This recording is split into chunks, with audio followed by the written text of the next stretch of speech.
പരാജയത്തില്ലെന്ന് youth ലീഗും തെളിയിച്ചിരിക്കുന്നു.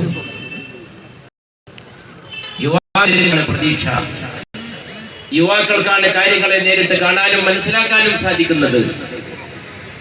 ഇവിടെ youth league ഈ പരിപാടിയിലൂടെ നമ്മുടെ യൗവനം മരിച്ചിട്ടില്ലെന്നും നമ്മുടെ യൗവനം അസ്തമിച്ചിട്ടില്ലെന്നും നമ്മുടെ യൗവനത്തിന്റെ പ്രതിഷേധത്തിന്റെ അഗ്നിസ്ഫുലിംഗങ്ങൾ അണഞ്ഞു പോകുന്നതില്ലെന്നും തെളിയിച്ച യൂത്ത് ലീഗിന്റെ നേതൃത്വത്തെ മുക്തകണ്ഠം വീണ്ടും അഭിനന്ദിച്ചു കൊള്ളട്ടെ. നിങ്ങൾ ആദ്യമായിട്ട് പുതിയ ഒരു യൂത്ത് ലീഗ് കമ്മിറ്റി വന്ന ശേഷം മുന്നോട്ടെടുത്തു വെക്കുന്ന ഈ കാൽവെപ്പ്, ഞാൻ നേരത്തെ സൂചിപ്പിച്ച പോലെ നേരത്തെ നിങ്ങളുടെ മുൻഗാമികൾ എടുത്ത കാൽവെപ്പുകളോട് ചേർത്ത് വെച്ചുകൊണ്ട് നിങ്ങൾ എടുത്തു വന്ന ഈ കാൽവെപ്പ്, വൺ സ്റ്റെപ്പ് ഫോർവേഡ് എന്ന് നിങ്ങൾ പറയുമ്പോ ഒരടിയല്ല, എത്രയോ അടി നിങ്ങൾ മുന്നോട്ട് ഊർജത്തോടെ, ആർജവത്തോടെ, ജാഗ്രതയോടെ, ജനാധിപത്യപരമായ ജാഗ്രതയോടെ, മതേതരത്വത്തിന്റെ ജാഗ്രതയോടെ, ആദർശബോധത്തിന്റെ ജാഗ്രതയോടെ, വിശ്വമാനവികതയുടെ ജാഗ്രതയോടെ നിങ്ങൾ മുന്നോട്ടെടുത്തു വെക്കുന്ന കാൽവെപ്പ് തീർച്ചയായും വെറുതെയാവുകയില്ല. യൂത്ത് ലീഗിന്റെ സ്വരം പരിഗണിക്കപ്പെടുന്ന സ്വരമാണ്.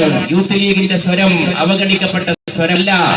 ഏത് കാലത്തും മുസ്ലിം ലീഗും ഇതിന്റെ പൂർവ്വകാല നേതാക്കളും ലോകത്തെവിടെയും അധമാരികൾക്കെതിരെ, അധർമ്മത്തിനെതിരെ നീതിക്ക് വേണ്ടി ശബ്ദമുയർത്തിയതിന്റെ ആ മഹത്തായ ഓർമ്മകൾ മഹാനായ പാണക്കാട് സയ്യിദ് മുഹമ്മദ് അലി ശിഹാബ് തങ്ങൾ, ആ ശിഹാബ് തങ്ങളുടെ പ്രിയപ്പെട്ട പുത്രൻ നിങ്ങളുടെ പ്രസിഡന്റായി വരുന്ന ഈ സന്ദർഭത്തിൽ ഞാൻ ഓർക്കുന്നു, എവിടെയൊക്കെ പാവങ്ങൾ, കഷ്ടപ്പെടുന്നവർ, പ്രയാസപ്പെടുന്നവരുണ്ടോ അവരോട് എന്നും മാനസികമായും ആദർശപരമായും ഐക്യദാർഢ്യപ്പെട്ട സയ്യിദ് മുഹമ്മദ് അലി ശിഹാബ് തങ്ങളെ പോലുള്ള നേതാക്കൾ കടന്നുപോയ ആ രാജവീതിയിലൂടെ മുന്നോട്ട് പോകുന്ന യൂത്ത് ലീഗിന്റെ കർമ്മഭടന്മാരെ മുക്തകണ്ഠം അഭിനന്ദിച്ചുകൊണ്ട്, അനുമോദിച്ചുകൊണ്ട് നിങ്ങൾ ഉയർത്തിയ ഈ സ്വരം, നീതിയുടെ സ്വരം, ഇന്നല്ലെങ്കിൽ നാളെ അത് അംഗീകരിക്കപ്പെടുക തന്നെ ചെയ്യും. അതിനെ അവഗണിക്കാൻ ലോകത്താർക്കും സാധ്യമാവുകയില്ല. ലോകത്ത് ഒടുക്കത്തെ ജയം നീതിക്ക് മാത്രമാണ്. അതിനുമുമ്പ് കുറെ കഷ്ടപ്പാടുകളും പ്രയാസങ്ങളും ഒക്കെ ഉണ്ടാകും. അത് ലോകനീതിയുടെ ഭാഗമാണ്. പക്ഷേ എവിടെയും അവസാനം ജയിക്കുന്നത് നീതിയാണ്. ആ നീതിക്ക് വേണ്ടിയുള്ള പോരാട്ടം, അതാണ് നമ്മുടെ രാജ്യത്തിന്റെയും മഹത്വം. നമ്മുടെ രാജ്യവാസികളുടെ കൂടെ മഹത്വം അതാണ്. ആ മഹത്വത്തിന്റെ പേരിൽ നിങ്ങൾ എല്ലാവരെയും ഒരിക്കൽ കൂടി അഭിനന്ദിച്ചുകൊണ്ട് ഞാൻ എന്റെ എളിയ വാക്കുകൾ അവസാനിപ്പിച്ചു. അടുത്തതായി നിങ്ങൾ അഭിസംബോധന ചെയ്തുകൊണ്ട് സംസാരിക്കാൻ മുസ്ലിം യൂത്ത് ലീഗിന്റെ മുൻ സംസ്ഥാന അധ്യക്ഷൻ ഡോക്ടർ എം കെ മുനീർ സാഹിബിനെ ആദരപൂർവ്വം ക്ഷണിക്കുന്നു.